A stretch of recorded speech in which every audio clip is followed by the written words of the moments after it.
Alright guys, I'm going to show you how to cook some tasty ramen. It's cheap as hell, easy to make. So I enjoy my eggs in there scrambled. I don't like poached eggs in there, so I'm going to go ahead and scramble them up. Go just stir them up, break them up in the bowl. You don't have to blend them up too good, honestly, unless you want to. But guys, and I got my water boiling, so I'm going to go ahead and put the noodles in there.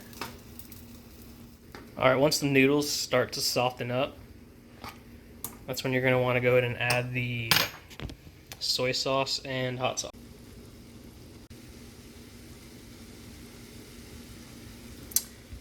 Bring it down a little bit so it doesn't boil over.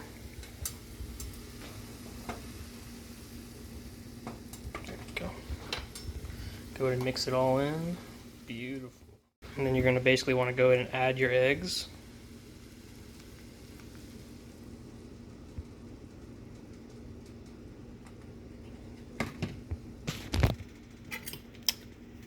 And then you're going to go ahead and let this cook for a good another probably minute, just so you make sure the eggs are nice and done. Now at this point you can go ahead and add the beef flavor or whatever flavor you got, and then salt, seasoned salt to really however much you want, or if you even want to put any of it at all, you don't have to. So right, now here's the important part. This is where all the flavor comes from. Like, this is how you get the flavor into the noodle so it doesn't taste just like noodles. You're gonna want to take it off the heater or the burner, go ahead and place it right here, and you're gonna give it about 10-12 minutes to just soak, and the noodles are gonna soak up all of the water and flavor. And yeah, I'll show you that when I come back.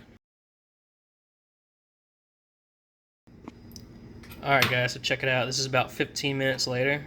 As you can see, the noodles rose to the top, and I don't know if you can tell, but they're a lot thicker than what they were earlier.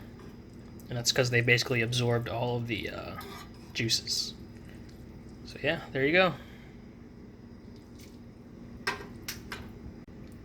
Also, don't be afraid to add more hot sauce,